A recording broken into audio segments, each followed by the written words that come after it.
Okay, welcome everybody. I'm not going to do much official introduction. Very happy to see you all here. As we're a small group, it will be a little bit casual. That's also how I convinced Sissel to be here, only if it's casual, so it will be casual. I first want to say big thanks to the Kunsthal, because we are in the middle of like a very energetic week with a dense program that maybe some of you, or I know some of you have witnessed, some hopefully get the appetite, that has a lot of different aspects around ecological topics, political topics related to the contemporary ecological crisis we're in, the geopolitical and the local political, to the other species and soil and ocean problems, just to do a rough thing. But we are speaking from artist positions, from observers, witnesses, and companions in this troubled times. I'm very happy to, before I talk too much, I'm very, very happy to have Sissel Bergh here. It's been a highlight since I came to Trondheim. It was my dream to have Sissel talk to more people, to the academy, to artists, and to a broader public within the context of what I came to do here, art and science, art and ocean and artistic research, because we met by organizing a healing session around these topics, and I think a lot of the trouble we're in, where we don't really know how to get out and how to deal with, there are artist positions who have a grasp on, from a material perspective, from a formal perspective, from a life organizing perspective. And to me, as much as I understood, Sissel was someone very interesting in that perspective, and I hope you will also get a glimpse into this from the workshop she will share here with us. Yeah, maybe that is enough, and we can also talk and have questions a little bit afterwards. Yes, I'd like to say that we met in this healing performance, where Sissel also helped to organize and put me in contact with the reindeer herders, and we also talked about union work and organizing in a local perspective where I have no clue about, but I was trying to understand, and from that position started to have a respect and an interest in that artistic practice. I hand over the microphone, and please welcome.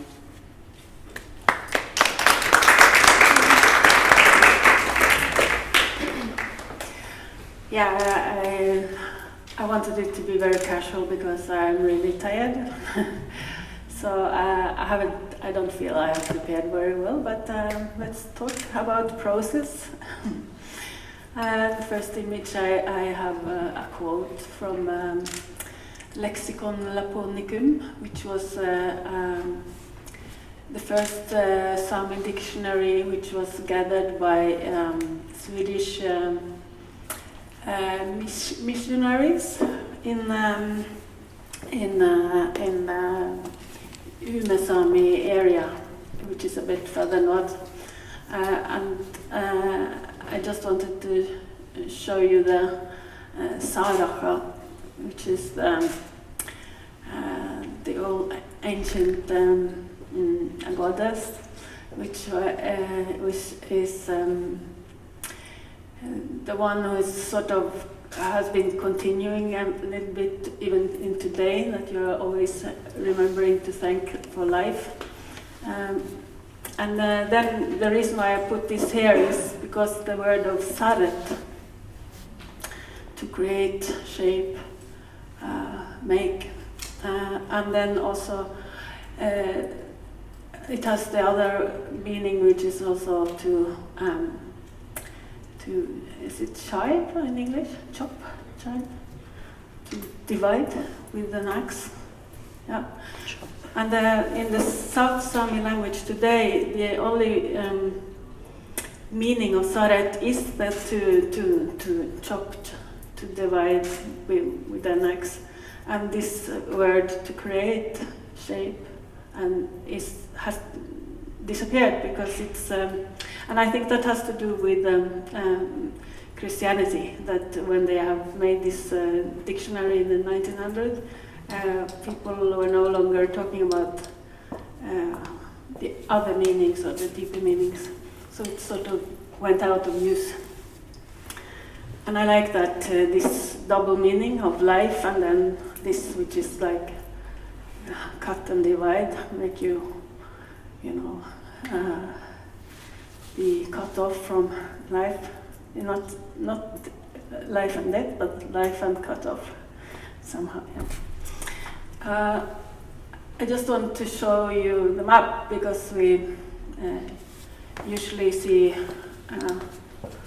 Norway and Sweden in a very different position from Central European position. And I just want to show you that this coastal line is facing Greenland, and you have actually to go all the way down to where Norway is at its widest point, and then from there in Florø, I think it's called Florø there, then you go southwest and then you come to the Hebrides, to the top of the Hebrides. And Stavanger, which is quite south, is on the line of Glasgow. So we are quite far from the European continent in that sense. And I think this notion disappears when people have been learning about the map and how we are seeing it as if it's like a straight line up, but actually we are turning very, very east. And in the South Sami, Nuerte is going north, but in North Sami language, Nuerte is actually east, because the word comes from following the coast. Yeah. This is the first map, or one of the first maps, which is from this area. It's from 1717, I think, 1719. And I also want to show you that in the corner, down in the corner, you'll see there's a Sami skiing man with a hunter with some, what is it called, this bird, ripa in English? Yeah, a mountain bird. And the point is that people have been growing up in this Norwegian history, that this area is sort of the central Norwegian, the basis of Norway, and the Viking place and everything like that. And then my work has been to try to look at history and how history has been created, and what kind of interests that has been part of this creating of a story about who we are and what this country is about. Yeah, this is, and I also want to say that I do a lot of different things. I'm what you call the, in the ancient way of living, that you do everything. So I do film, I do painting, objects, I research, yeah. And this is a painting map of our area. It's some years ago. And I wanted to look at it as a whole area, not divided by the border of Norway, Sweden. and seeing it as the land is a coast-to-coast use, and we are like that it's the same people from coast to coast in Norway. And Trondheim is a bit down. I can't even point, but it's down on the right, a little bit, not completely on the right, but yeah. Anyway, and so I've been working with the maps quite a lot, and the naming of the maps. This map is from the beginning of the coastal project for the coast of Nordland. I'm also for a long time been working with our coastal areas, and it's looking at. Well, this is just the detail. Yeah, now I see it's the detail map. The Norwegian names along the map is made up of Norwegian names mostly, and a lot of the names doesn't make sense in Norwegian. So I've been trying to look into South Sami language, and I've been discussing this with the fluent South Sami speakers, and suddenly you realize that there are some very interesting revelations that for instance, you have this island of Tarva in just outside of Fosen, outside of the end of the fjord here, and it was written first like Dervien or something in the first name it was written down, and Darva is one of the main. Actually, I have another writing now, but Darva is meaning a land with a lot of turf, landscape with a lot of turf, and turf has been very important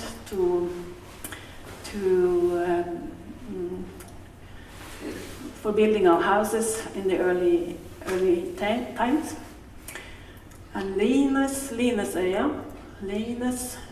Linesøya is famous for being a very nice climate. It has the farmers there are growing vegetables and strawberries, which are supposed to be the very best. And Lines means this exactly that this soft, nice weather sort of. Yeah. I can't go into details on this, but maybe we should continue. I will talk more about the language. We were talking about strawberries yesterday too, so they are connecting. So for a long time, I was working with this project, which is called Dalvet, which means something that's been going for a long time and reappearing. And then this project, I was combining a lot of different kinds of knowledges, talking to a lot of different people, and both local cultural keepers, language collectors, linguists, historians, archaeologists, local historians, and also people at the university. One of the things with this project was that when I started working, I went to the university because I believed that there has to be a lot of research about South Sami history. And then when I came there, they said they showed absolutely no interest.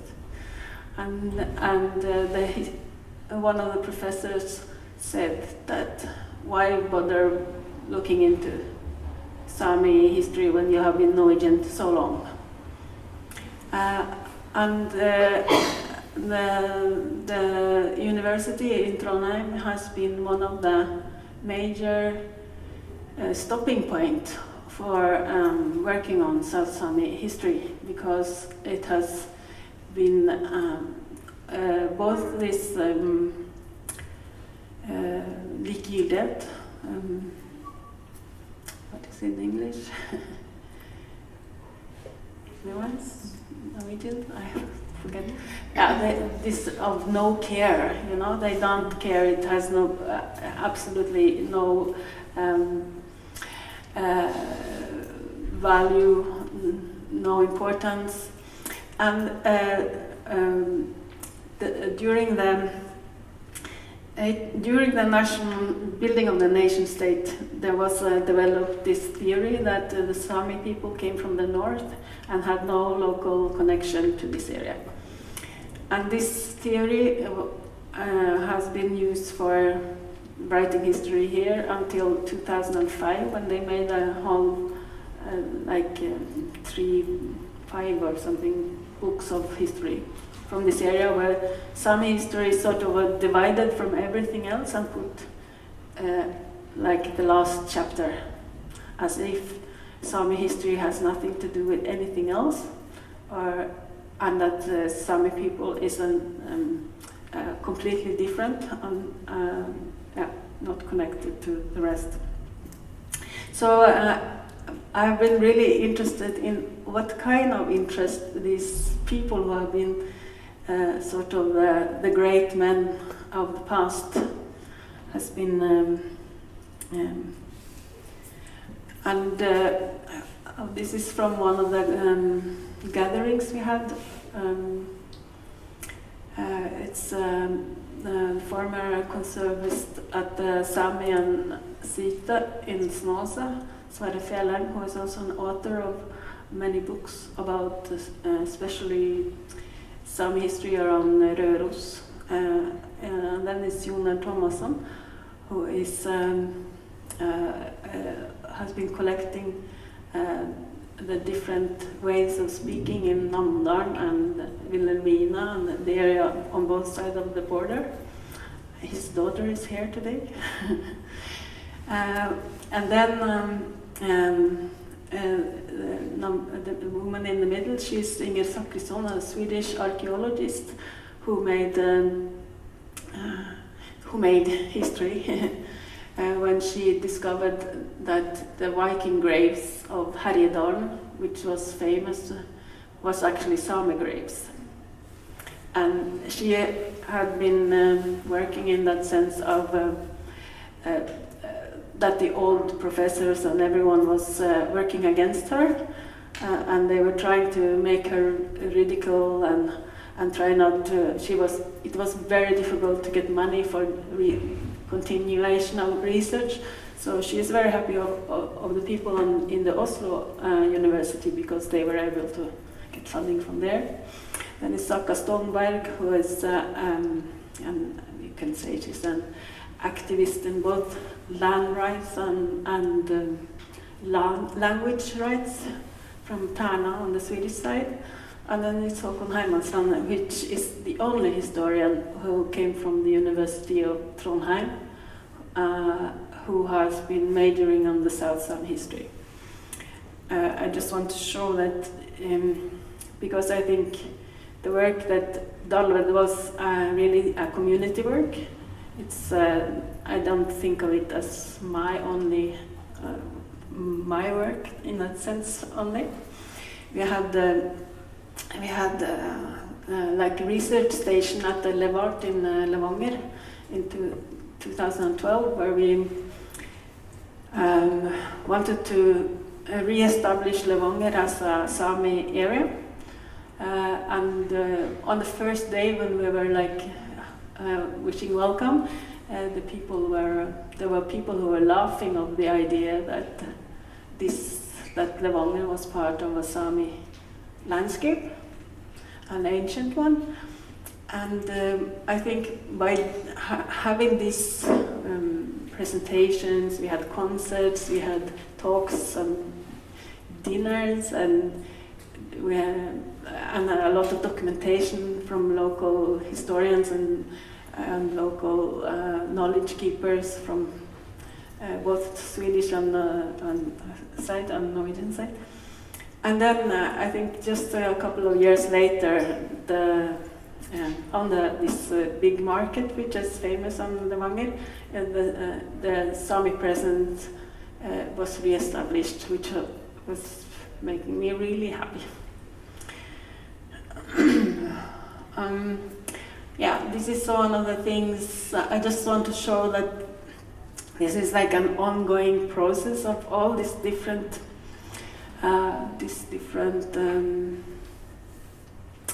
findings in so many aspects.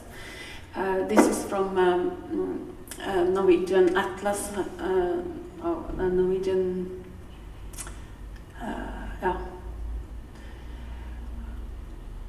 it's like a lexica about these areas, and then it says about Navnskogan that there is no ancient present of housing here. Only 100 years ago people started clearing the place. Before that it was only Sami people who were winding about with the reindeers. And there's also the same that people started living here only 100 years ago. This is 1946. And before that, it was only Sami people, or not people, Sami, so not really people. So when we see this area now, things has happened so quickly, and so it's not so easy to understand how enormous changes only the last 150 years.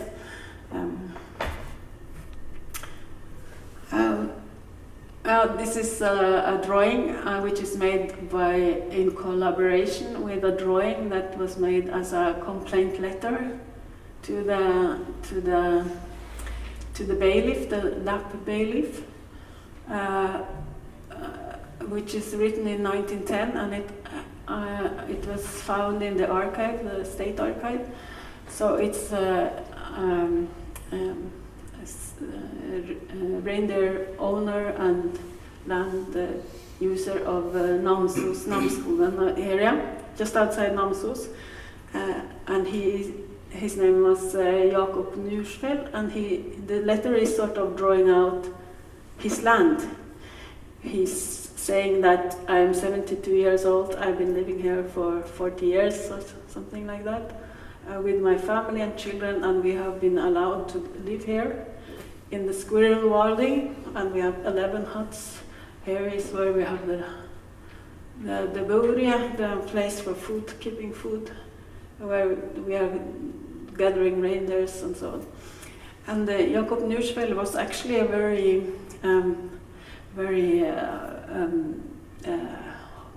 he was quite rich man, and then they were forced off the land in 1910 by a British forest owner who came and started this sewing business of wood export. This is a detail, and this is an earlier picture of Jakob Nursfeld with his wife Malena and child, if I remember correctly, his daughter, when a missionary was visiting their turf house, their Goatje. So I think he maybe is in his 40s, so that maybe it's 30 years on before this complaint letter. And then the major part of the Dalved project became this film, the Dalved film, which is like a 3-video projection. I didn't want to show film, I wanted to make it simple today. but it's an investigative film with poetry and music by Frode Fjellheim, and the voice of Maria Mortensson, which is now she has become very famous, but this is when she was 16 years old. So, and it's putting different kind of information up together and sort of showing different aspects. And this Dolvet has been shown many places in Norway and Sweden, and basically on most of the big institutions in Trøndelag. So somehow it has influenced, I think, the political situation in Trøndelag, which is sort of gives a bit hope for art, perhaps, that it can have can sort of live also with community. So this is a Southam area, and I just wanted to show you from just across the fjord at the Fosenjerke. This is Arvid Jonna when he's gathering his reindeer in the mountain here. There's a threat to these mountains which is ongoing, and now especially Germany is interested in green energy, and the alibi is now the wind industry to make a sort of clean energy, but our government is now selling off our mountains and destroying them, making them into industrialized landscapes. And this is one of the biggest threats right now. It's an ongoing threat. And maybe I should also say that for me it's important to say this, because I'm really worried that wind industry is not green as it is in these days, with all the mining of minerals to get these columns and the plastic blades of composite plastics, which will slowly dissolve into microplastics in the nature, and it's here when they put up wind this machinery, they have to create huge roads which are taking a huge amount of land, and then it's impossible for animals and people to use it afterwards, and they cannot undo what's done. This colonialization of the land is a long history. It's been going on for a long time of interest of getting the land, and it has different kinds of forms. These two young women were photographed in the 1880 in Lavanger, and when they were probably had some kind of dealing in town, so they got their photos taken. And I just want to show you that they have this silver brooch, both of them.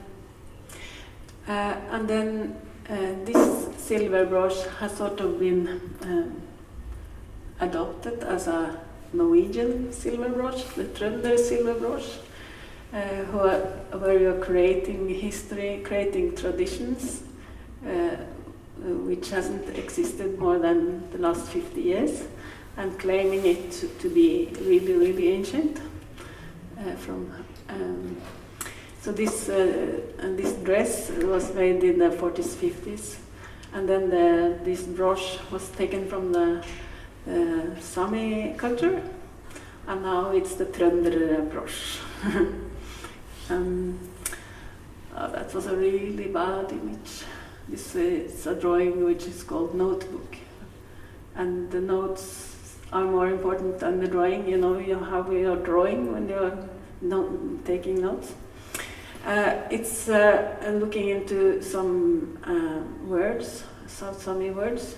The Volverimje and the Volverit is words which exist in South Sami language, which means to have a vision in dream, or Volverimje is a vision in dream, and Volverit is to get a vision, the verb of getting a vision through dreams. And in the Norse mythology, which was written down in Iceland on the 12th century, which is sort of one of the ancient stories. I forgot the name of it. Where there is this volve. A volve in the Norse mythology is telling how the world is going under. Telling like a vision of what's going to happen. And then this word, volve, that only exists as being that, but it has no other meaning in Norwegian. But they say that it comes from the Norse word for wand, magic wand. So I'm sort of suggesting that perhaps there is other histories hidden in this language, and then there's also looking at other kind of spiritual concepts, and which I found fascinating, which has to do with the female powers, like the connection between the word for shaman, healer, noiti, and the word of a pregnant woman, noisy. I found that incredible, beautiful, the notion of transformation, both in the human bodily shape and in a spiritual aspect. And I have been looking. This is sort of sketching out. This is a process that was shown here at the Art Kunsthalle some years ago, and it's that ongoing project of looking at the different place names, different archaeological findings, which has this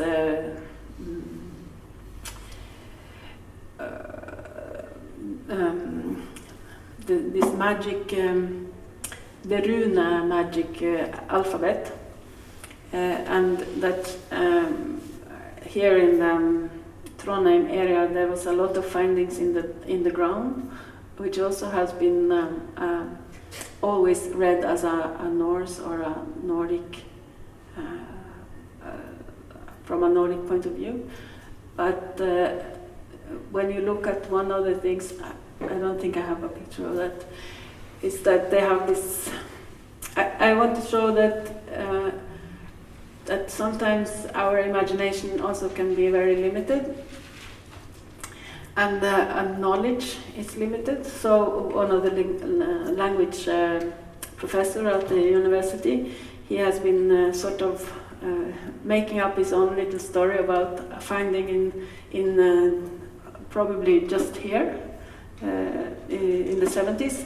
There's a small tiny object which is more like almost like a tooth, and it's written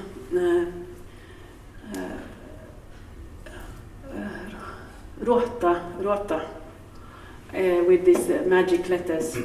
And then he's writing in the history of the Trønder language, he's writing that this proves that even though we haven't seen this in any other aspect, we had quite a connection to England, because this is a tiny version of an instrument which is called the rota, which was only in use in England in the 1200s, and now they have made like a small copy of it and written what it is and put it there. And I found that these are quite fascinating. How someone who is sort of the professor can come up with something like this, and people will accept it. And then Ruota is actually the old sort of powers of evil and pest, and which you sacrificed. You were like sacrificing to the ground for it to not come, not to avoid death, and Ruota is also the name for Odin, the Old Norse god in Sami, and Ruota is also the North Sami name of Sweden.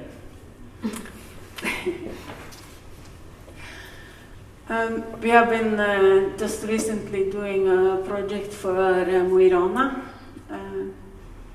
To sort of Mo i Rana is a town, industrial town, which is just next to the polar circle, and I made this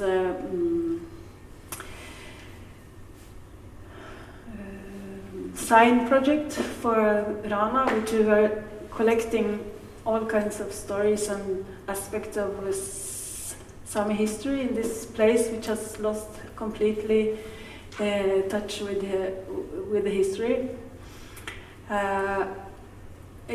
The story about Rana starts in 1948. There's no story about what happened before, almost. So I've been telling them a lot of different stories, which is found from archives and from people who have been living there. This is kind of superficial way of showing it, because you can't really get so much about it. People who have been living there and their Sami history. Also about plants, how it's been used, and shipbuilding, building of, and then making of shoes. That it's called shoes in Sami is gamek, and then in Rana history it's kominga, and it's the same thing. It's that kind of shoe. So people are actually making Sami shoes, and then they are not. It's not told as a Sami story, but it's still a Sami story. And this signpost was put in the middle of the town, and then one man came up to me and said, and he said, you know, Kuminga, the Sami people, they have taken that and said that it's them who made it, but it was actually the mountain people. The mountain people were the ones making that. And then said, but yes, and the mountain people were Sami. I said, no, they were not. You should read history. They were Norwegian and Swedish. You should read history. And the man was clearly of Sami descent. And this is what sort of you can. This history is so still not. It's still a lot of wounds in people. And also this of not knowing your own history, it's a clear pattern of that. And this one, it says that this fjord, which is the Drømmen fjord, it was called a Finnlap fjord, which means a Sami fjord, in the 1700s. by people who came there who know about it, and this I'm happy that it's now have this central position. So when you look at the fjord, you know that this is a Sami fjord.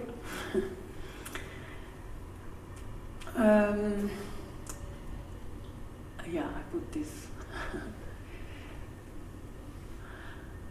And these objects that I'm making, I don't. That they don't. They are sort of without language in a sense. But I'm inspired. I think of them as magic objects, and they have this aspect, perhaps, of that the old Sami religion was a fertility religion, and the whole landscape is sort of a female landscape, which especially places which is sort of. I wanted actually to show you a sacrificial stone which someone sent me the image of, which is so beautiful. It looks like a vulva.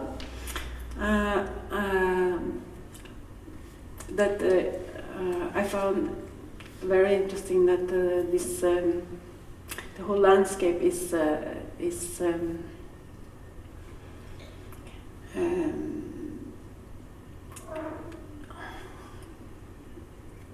meaning is it has a lot of these bodily references. You must maybe I'm making you fall asleep because because I feel I'm a bit slow myself. I've been I did also a project about our relation to the ocean. As connected to this my project for the coastal history, and this film was called Tiefsee, Water, and it's connected to this kind of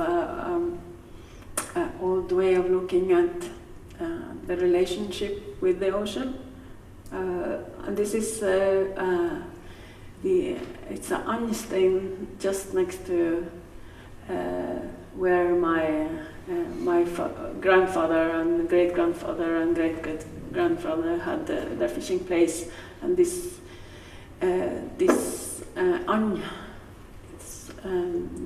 stones are all around the ocean, and I are probably used for sacrifices for when you are going out to fish and to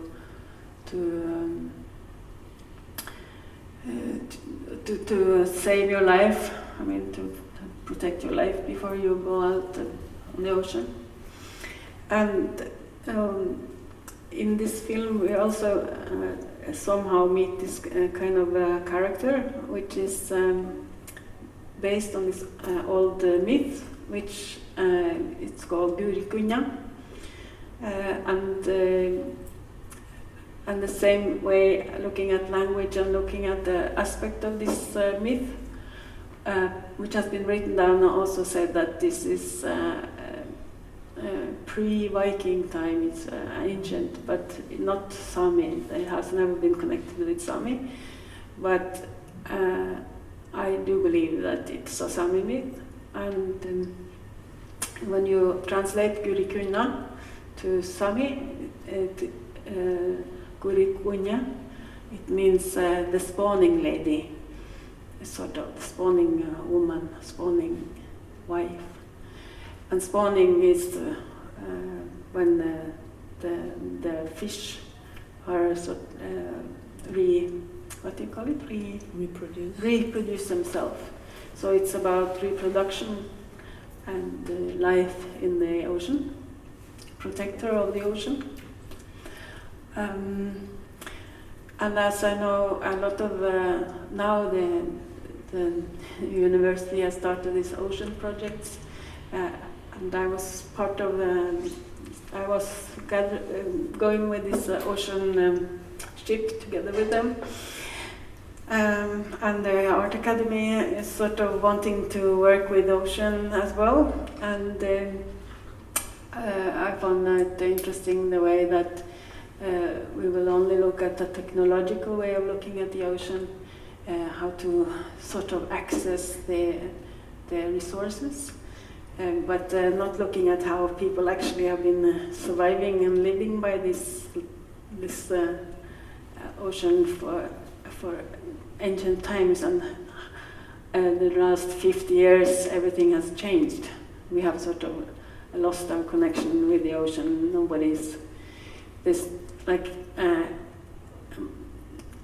There's no one in my family now fishing as a way of living, but my grandfather was doing that, and everyone else passed from that. So this is the part of the animation from this film when Guri Kuna is like watching everything, is transforming into a fish.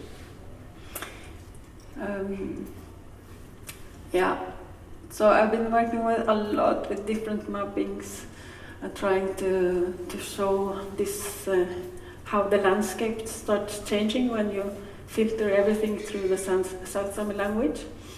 And especially interesting is that all the rivers, it seems to me, perhaps not this river, I'm not sure, but all the rivers who are coming out into the Trondheim fjord have Sami river defining names, showing what kind of river it is, like if it's a very meandering river, or if it's a very noisy river, which is going very fast, or if it's with different kinds of stones, and all this. I mean, in Norwegian it doesn't make sense. It's just a name, but in Sami language, it's a Sami. It's a river defining name, used also in other Sami areas. This is a huge. Trying to gather absolutely everything I knew at that point, and now it's all changed more again. So it's also about different names of fishes, which is like dialects. How, like the mod, it comes from probably from mat, which is like the most important fish, because it's the ones which are like close to home, and it's also, I know from northern part that you should protect this fish because it's sort of the mother of all fish, and actually cod, this kind of local cod now is disappeared from the south part of Norway completely, and also this. The name of this small salmon, which we were eating, it has the meaning of the one you were secretly fishing, because the salmon was owned by the landlords of this area, which was at the Østrot. So it was more like the fish you could gather without being taken for it or something. And then I've been working with these root systems in many different aspects. The upside down tree, which is an image of a Mataraka, the Mother Earth, or Earth Mother, or Root Mother. This is from the installation with Frode Fjellheim's Joik. The sound is coming out from this sewage pipes, sort of sewage pipe tree. I think I just showed this is from a different installation of this tree. So we wanted the sound of our history, the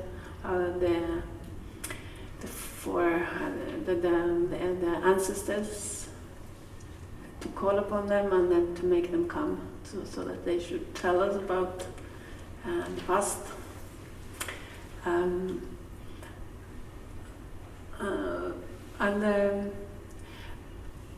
In language, it's also interesting that the word for sap in the wood, it's the same as also I can use the same as blood, human blood, sap and blood, same word, and also sap and ancestor, saiva, is also connected. Area. So I think the poetry and the philosophy and the history which is within the language is something that I've been more and more interested in, and understanding how important it is. I like painting too. Sometimes you don't even have to explain it. Maybe I'm not a good painter, but I do paint anyway. I think the most important thing is to do what you want to do, not being very clever.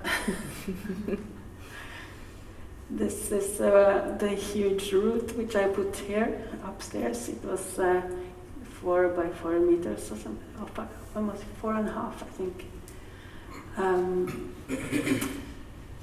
Which I found when I was out walking, and we just I fell in love with it. This incredible complex system, which is beyond our comprehension, our way of thinking, and that this in mattere, matteke, mattu, matterakka, this word, the root system is both the Mother Earth, and it's also in the house, which is like a cosmic, like a small version of the cosmic. In the old turf, the Gotye, it's like a small image of the world inside. The matter is like the inner wall, or the inner wall of which is sort of holding the family, protecting it. And Mattu means family, ancestors, or where you come from. And Mat means root, Mattake. So this is an important word.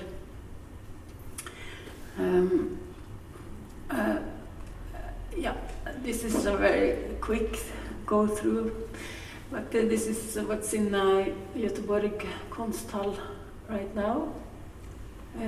It's another route which I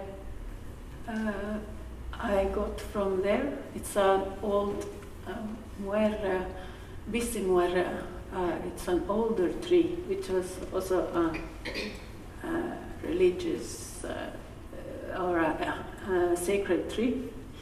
And this, the bark of this tree, when you chew it, it becomes red, and it was used in rituals as a cleansing of the hunters when they have been killing the bear from these bear ceremonies, which has been written down in the 1700s.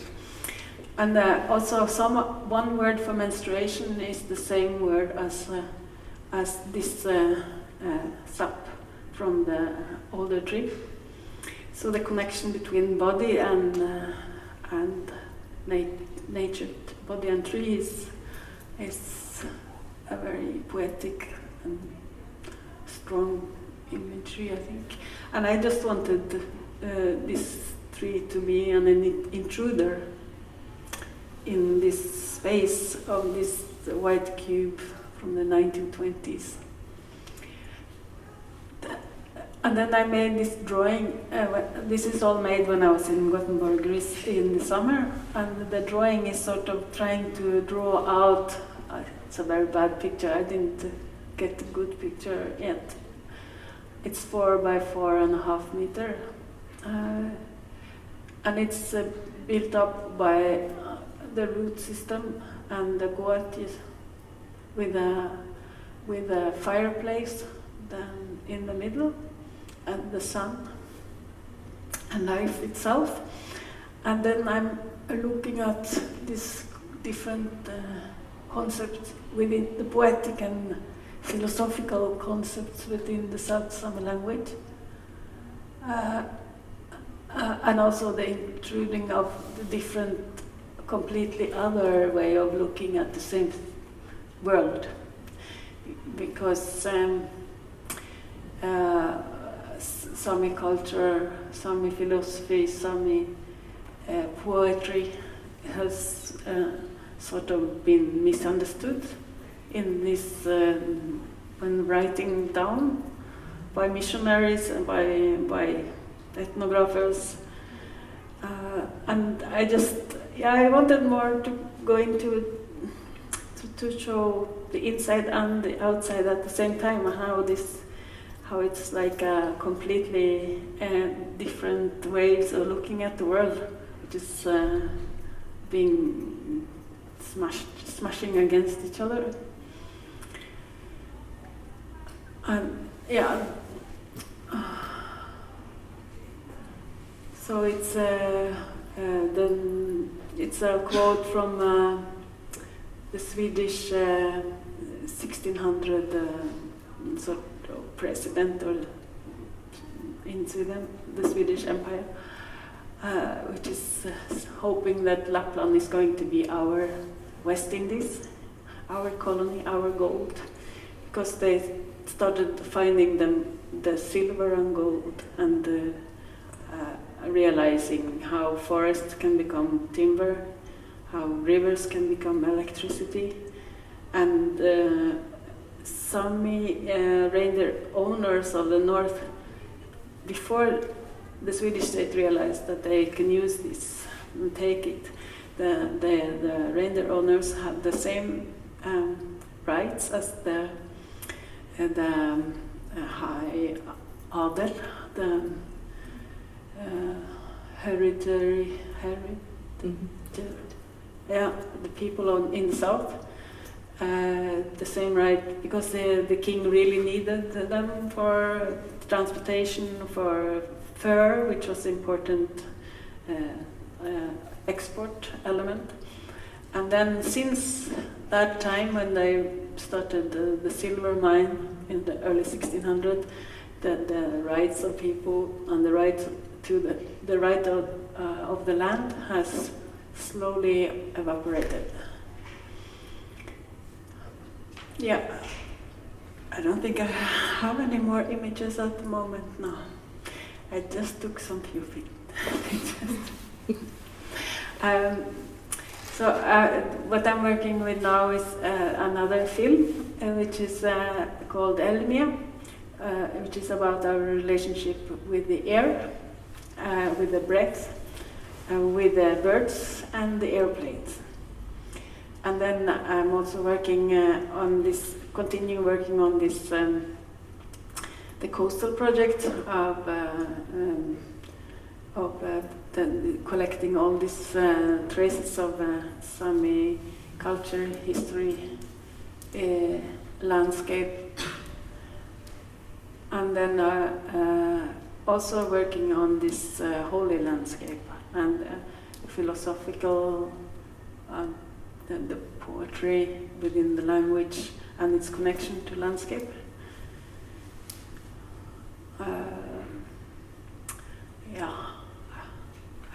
I feel like I'm incredibly slow, and maybe I'm just anyway. This was a small and very presentation.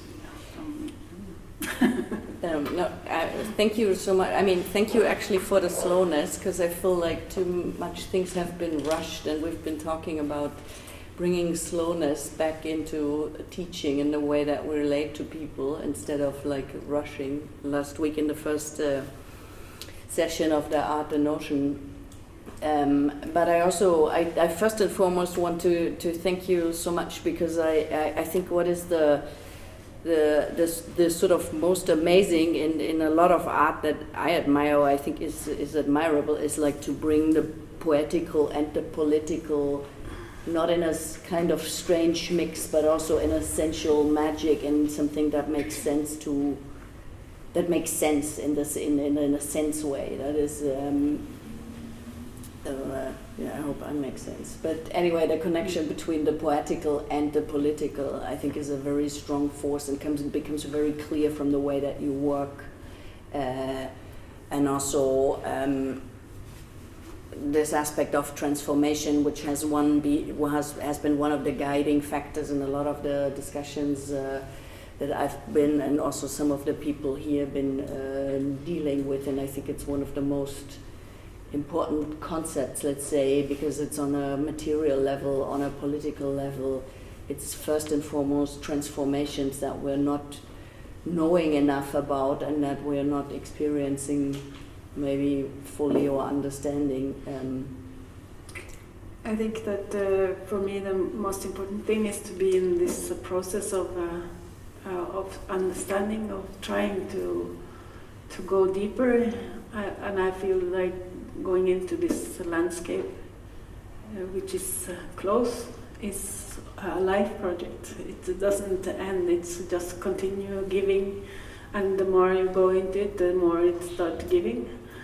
And for me it's this working also to sort of change some kind of a way of thinking inside the community, inside the, I think, sort of working in as if you're in a pack of snow around you, and then you're just pushing in different direction, and sort of making up this space and transforming the mental space, sort of.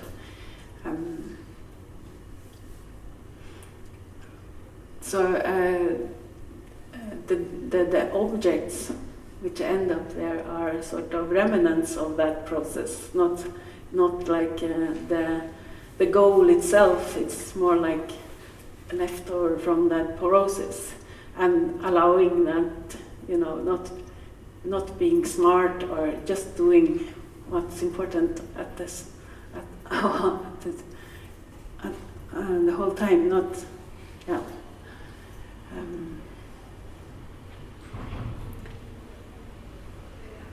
But that's a good time for more comments and questions.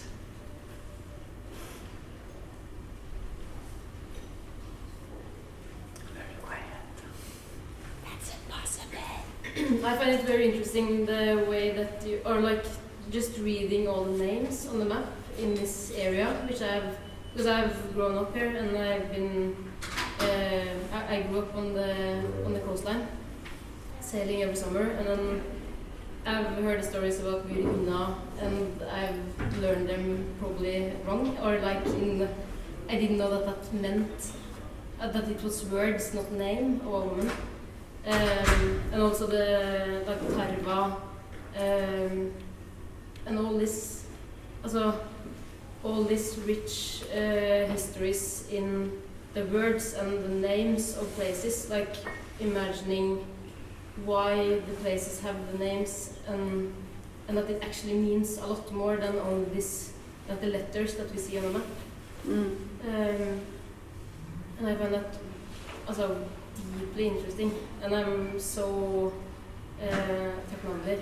I'm also grateful for you showing this. I think it's a super interesting project, and important also, because it's all of our history. It's like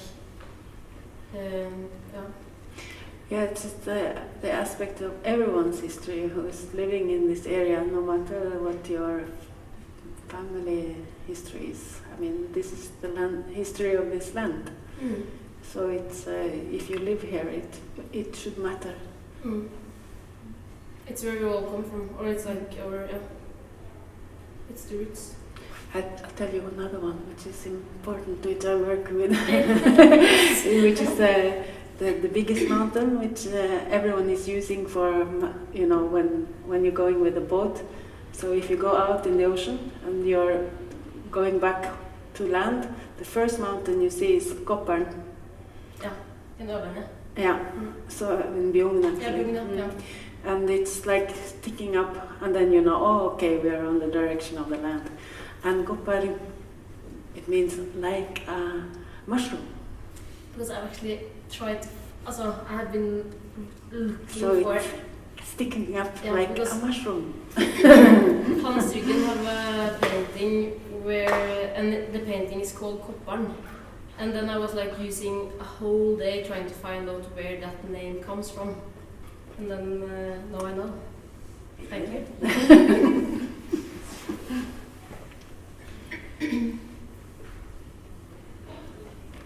Go ahead. The David project you're talking about, I was wondering if you could talk a little bit more about that concept of David and why you chose it for the project.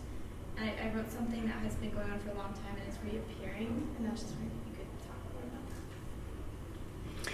Yeah, actually, this of reappearing, it's like what she's saying, that you don't know anything about the history, the landscape, the names, the language, and it's all gone. It's been completely off. And now people, we have been signposts saying when you're entering Trøndelag, you are entering also into a Sami area, which is quite recent. But before that, this was completely wiped out from everything. It's not part of any story. It's except for within families of reindeer herding families, which are sort of being the cultural keepers of the land, because it was the only traditional næring and way of living, which was protected by the state, which made it easier for the Sami culture to remain. For me, it was started by small things and talking with my grandmother, and then suddenly finding traces everywhere, and then starting to see if these things could be connected, and then just talking to a lot of different people and trying to combine this different kind of knowledges, and then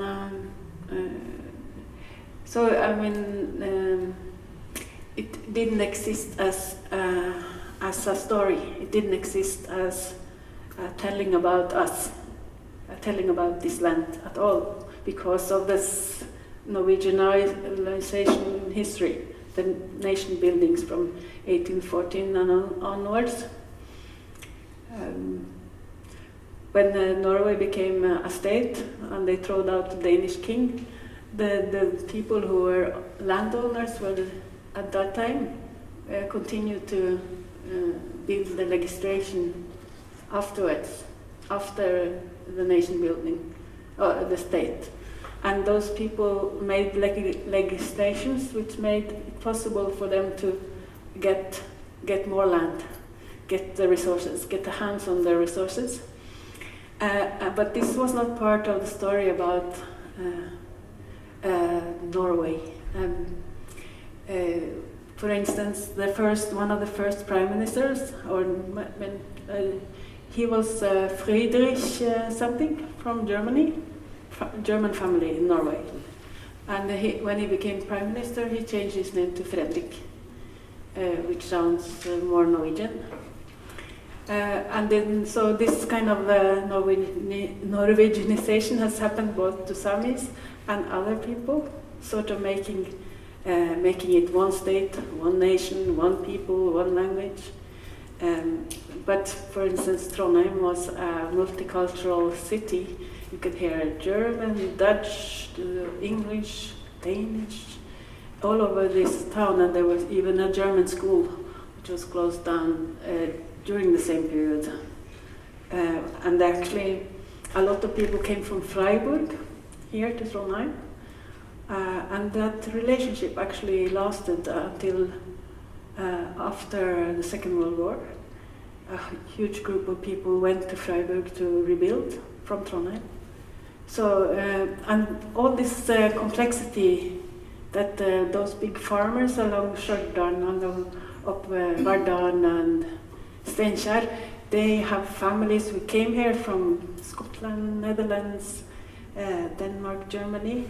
But that was wiped out, and now it became all Norwegians, Trønder people, who has been here forever, back all the way to Viking time. And these stories are so strong that it's very difficult to change, especially this of the Viking center of Norway, Trondheim, the Viking center of Norway. So this about reappearing, that it's finding all those traces, connecting and sharing, because it's the sharing process is part of that project as well, as much as this getting it, putting it together, because it was about changing minds also, of sort of putting these processes, getting it going, like I don't know if that answers your question. A long way, always ended up talking a lot about history.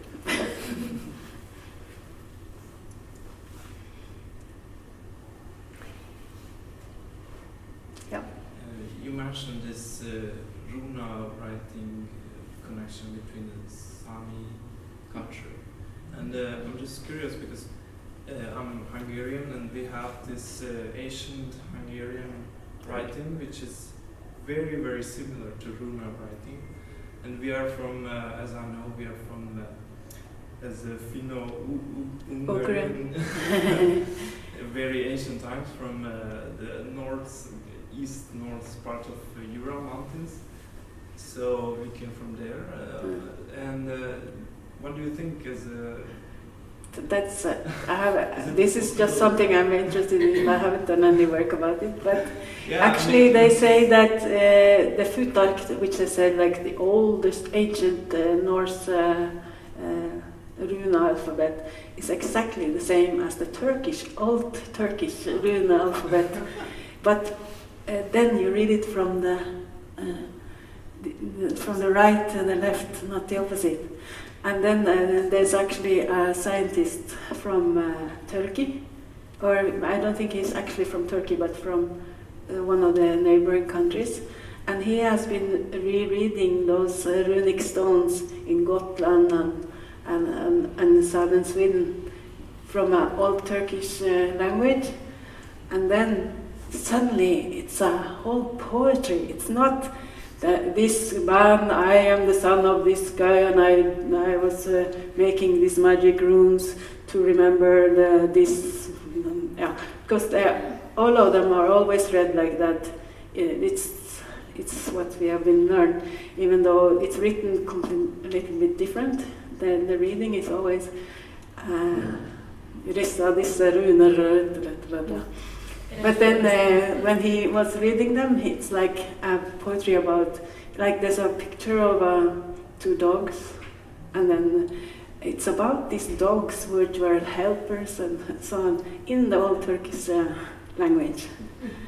So, and then suddenly the shift was from Futhark to a more easy runic alphabet, which was being used here, and I think that's a cultural transformation which like imported by people coming here, which I found this very interesting. So I also have to tell you that in the Viking ships, the ornaments which you call the ringerikestil, you find that by the Black Sea. It's exactly the same kind of wooden these shapes, also in stones.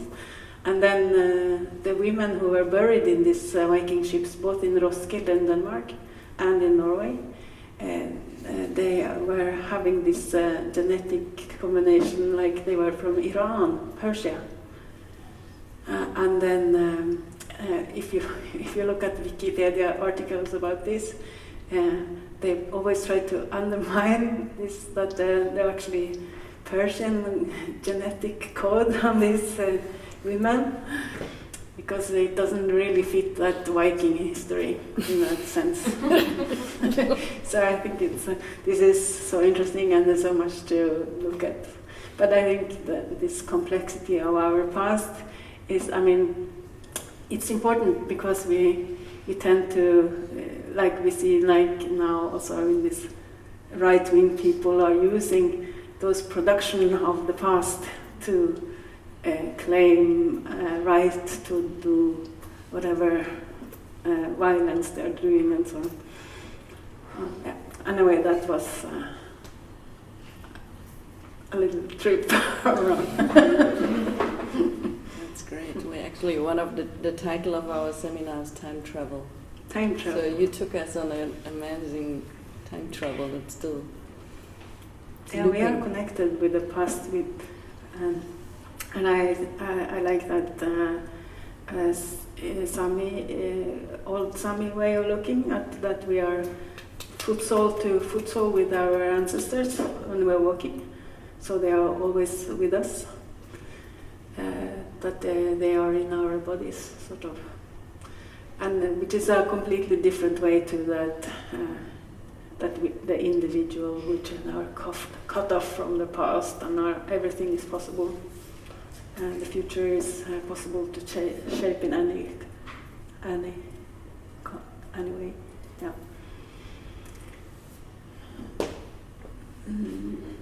Yeah. How does it look here in Norway if you're from the Sami family or from Sami heritage, and if you want to get access to the bigger family tree? Is there such a book or place or person that? There are some different people. There's especially one in Hattfjelldal who has been making a big sort of tracing families. But I talked to him about some from this signpost project, which I found, and then he said, no, they are not Sami, and I said, but they have to be. You have to look, and look again, and then look at this one, and then suddenly found them through other. But and there's also, if I don't know where your family is from, or if it's you, but Arvid Jomma is also someone on the other side of the fjord here. He has been collecting a lot of places. Because I know it's a big problem in Sweden for a friend of mine who tried to find out about her family and if she was Sami related, further back in her family tree, and it was like a huge trouble for her to find out because they didn't kept any archive of this in like the Stockholm library or anything. Everything was like hidden away, and she didn't get access to it, and yeah, it was very like a huge like hushed down, and a weird situation. Then if you look to this area, you can find that people are perhaps written in the archive as a Sami if they were still nomadic, moving and not. But immediately when you were moved into a house, they stopped writing that you are Sami.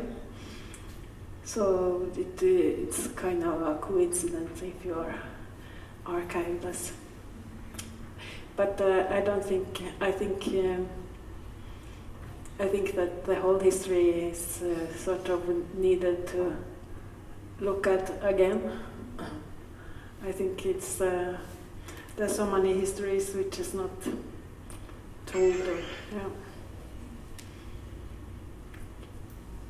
So maybe it's not so important I mean, it's important, but maybe it's not.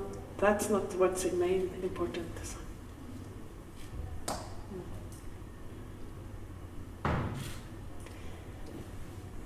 Where can we see the film? You wanted to see film? No, not now necessarily, but like, is there a place where you can see it? Which one? You showed some- Both two films are out now in Skövde Konstmuseum in Sweden as a part of this Gipka Extended. Yeah, so that's where it's shown at the moment. No, actually, it's true. It's shown in different places. It's on Höstutställningen and Ålesund, Ålesund Kunstmuseum, and also in Stavanger in October. Yeah, and Levanger in October as well. Yeah. That is good to reach for us and easy. Yeah. So there's Levanger in October and Höstutställningen in Oslo. The one other one, yeah.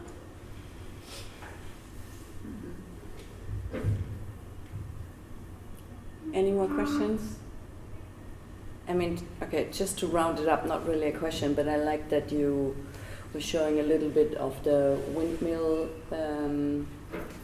project, because this is also where we talked a bit when I came here to Trondheim, and that there is this connection to the German industry. And when I was talking with Uni, and you mentioned it a little bit in the work after it, but another story that's always told is that money will come back to the communities, and Uni was very much talking about that, and that is another, let's say, modern myth of this land being taken away. One is that it's clean energy, and the other one is that the money will come back to the communities, let's say in Trøndelag. But of course it's all companies like, German, Danish companies, and also that money is also very much staying in very few people. Very few people's hands. Yes. So they destroy completely people's landscapes, and then you have to pay for it even. You have to pay for your landscapes to be destroyed, and then some people are sitting with billions of. And then in Germany they think that they have green energy.